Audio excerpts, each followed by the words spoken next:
Ayo man, udah bocor gak? Lu bocor man, bocor man. Udah. Saling melengkapi. Bang, mungkin seperti apa nih kedatangannya hari ini ke rumah Mas Uya, memantau atau seperti apa, melanjutkan ke jalur hukum kah? Atau seperti apa? Yang pertama, saya hari ini ya diminta oleh Mas Uya Kuya ya untuk hadir dan melihat situasi rumah ya. Setelah kita lihat banyak di sini karangan bunga, ada yang dari Dewan Masjid di Menteng Atas, ada yang dari para pekerja migran Indonesia, lalu ada dari warga, dan juga ada dari beberapa tokoh ya, yang intinya mereka sangat menyesalkan atas apa yang terjadi kepada sahabat kami ya, dalam hal ini adalah Mas Uya Kuya.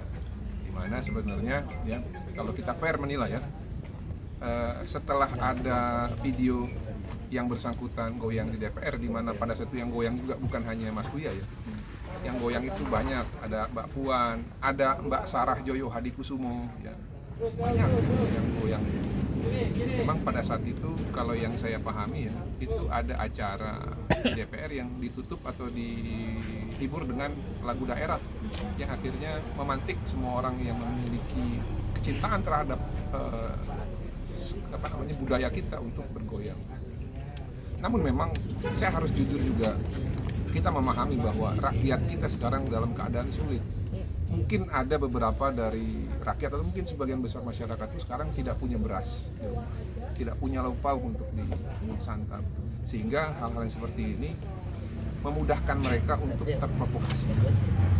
Namun yang perlu warga dan juga masyarakat yang mengikuti berita ini untuk mengetahui kasus seperti ini sebenarnya seperti apa.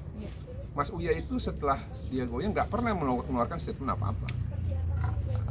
Namun kan ada beredar narasi ya, video terus dibuat caption, gaji 3 juta per hari itu tidak ada bapaknya, saya jadi artis 10 juta. Lalu ada video-video lain yang seakan-akan meledek, bahkan salah satu media Tribun ya, iya, saya juga menyampaikan juga itu mengutip bulat-bulat dan menambahkan narasi seakan-akan mengiyakan bahwa setelah goyang DPR itu Mas Uya seperti membuat reaksi yang menantang rakyat. Padahal enggak. Saya pastikan itu enggak terjadi. Ya nanti boleh dicek berdasarkan digital forensik. Tidak ada satupun video yang dibuat oleh Mas Uya pasca dia bergoyang untuk membenarkan tindakannya.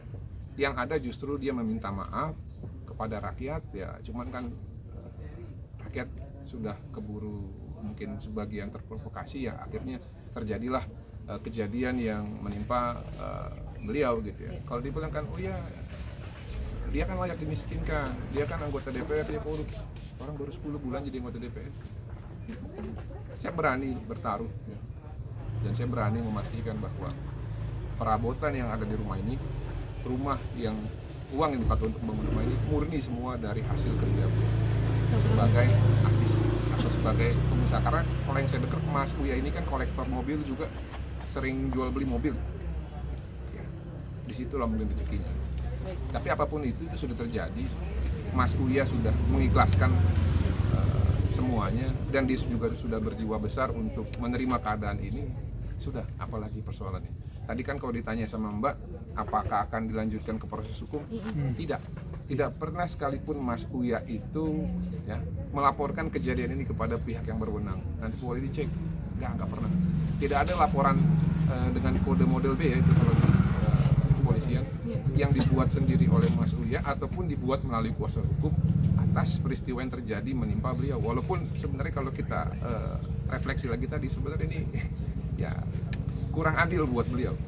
Tapi mengingat kondisi masyarakat seperti ini sekarang, ya ini juga jadi pelajaran buat para pejabat untuk lebih bijaksana lagi bersikap. Dan mungkin protokoler DPR atau protokoler lembaga pemerintahan nanti ke depan hati-hati nih dalam memfasilitasi lagu-lagu atau yang bisa memantik pejabat-pejabat untuk bersikap di luar dari fungsinya gitu.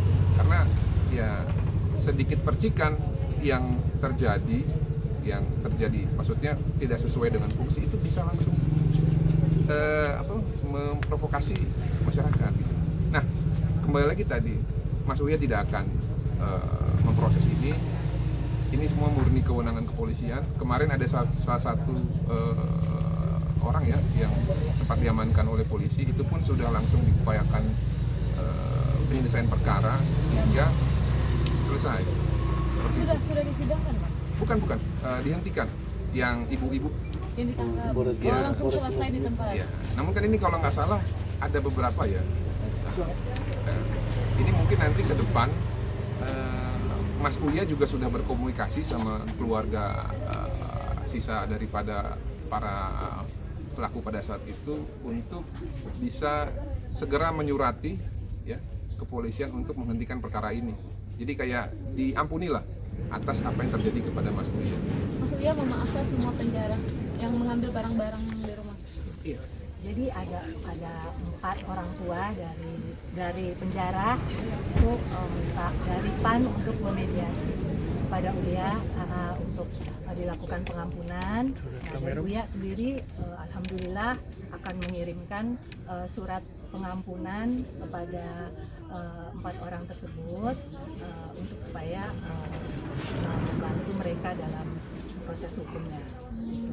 Mas, kalau untuk pencopotan jabatannya sendiri, seperti apa sih, sudah ada pemantau dari Mas Uya sendiri atau diskus dengan Jadi gini, kalau mungkin PAW maksudnya, pergantian antar waktu ya. Jadi itu semua kewenangan partai ya. Tapi sependek yang saya tahu, kewenangan partai itu biasanya diatur di anggaran dasar, anggaran rumah tangga, dan undang-undang pemilu ya. Nah, seseorang bisa di PAW itu harus jelas nih ada kesalahan atau tidak. Nah, biarlah itu semua nanti berproses. Tapi saya yakin ya, sahabat saya ini orang baik. Ya, kenapa saya bilang dia orang baik? Kalau dia nggak orang baik, saya nggak mungkin pada saat hari H datang ke sini untuk mencoba untuk mempersuasifkan orang yang datang untuk tidak melakukan aksinya.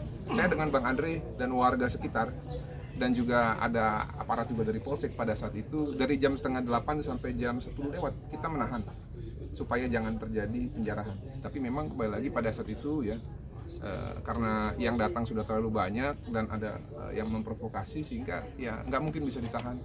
Tapi saya yakin bahwa terlepas dari proses yang ada ya, dimanapun nanti Uya berada, sekali orang baik pasti jadi orang baik. Itu aja. Mas Uya nggak datang hari ini? Nggak jadi apa memang ada? Jadi isunya kan dia lagi di luar negeri ya? Enggak, dia ini petarung ya. Saya tahu banget dia. Dulu di 2023, dia sama rekan saya Bang Kamarudin Simanjuntak dilaporkan di hampir setiap polda. Gara-gara ada video ya yang dia buat, tapi mungkin digiring ya ke arah yang berbeda gitu. Nggak ada dia dihadapi. Nah, cuman kan kembali lagi, ada lagi yang membuat semacam kayak pemberitaan bohong ya, mengatakan Uya kabur ke Amerika. Bahkan ada itu salah satu orang Amerika, jadi warga negara Amerika, jadi tentara Amerika ikut-ikutan. Ya nang Uya, di mana sih kamu? Gara-gara kamu jadi kita semua ada. Saya bilang aduh. Pertama, lu orang Amerika. Jadi tentara Amerika. Ngapain ngurusin warga negara Indonesia? Ngapain ngurusin tanah air Indonesia? Dan yang nggak kalah penting adalah apa yang disampaikan itu salah. Uya ada di Indonesia dan nggak hadir karena memang nanti mungkin disampaikan Bang Andre kenapa nggak hadir. Ada trauma untuk datang ke sini, Bang? Ya kalau dari cerita dari Bapak ya Mas Uya, ya mungkin dia emang trauma. Kalau saya juga pribadi sebenarnya trauma karena emang pada saat itu di situ kondisinya. Karena emang pada saat kejadian penjarahan itu saya emang diutus Bapak ke sini ke lokasi karena emang pada saat itu kita memang mau menyelamatkan kucing-kucing Bapak pada saat itu. Emang karena kan kucing-kucing emang disayang Mas Uya ya. Cuman karena kondisi sudah rame kita nggak bisa. Cuman plan B-nya itu saya emang disuruh buat ngerekam orang-orang yang mengambil barang-barang Bapak dan kucing-kucingnya Bapak. Supaya apa? Supaya kita bisa melacak orang-orang ini. Dan emang sudah diproses kan, beberapa sudah kembali, beberapa sudah dibalikin. Emang bernegosiasi, Bapak tidak mau melanjutkan jalur hukum karena emang Bapak nggak mau, ya kasihan juga orang-orang yang nanti yang emang ikut-ikutan doang gitu ya, yang terprovokasi gitu. Emang kalau narasi bilang wah Uya tidak sayang kucing, dia bukan cat lover segala macam. Saya tegasin emang bosnya itu emang cat lover. Kalau dibilang kucing-kucing semua malnutrisi tidak. Yang diambil Sherina itu emang kucing lagi sakit kondisinya. Saya juga udah koordinasi sama bapak dan sama yang jaganya kucingnya, yang melihara kucingnya di sini. Emang kondisinya lagi sakit pada dia. Cuman keseluruhan semua kucing yang hilang itu sehat-sehat semua. Nutrisinya tercukupin dan bahkan sebulan bisa puluhan juta habis uang bapak buat pemeliharaan kucing. Jadi janganlah mau digiring-giring orang terkait bapak tidak cinta kucing segala macam supaya meramaikan gitu. Ya itu bapak juga bilang emang itu sekarang lagi proses untuk pencarian kucing-kucingnya, beberapa yang udah dapat gitu. Dan kalau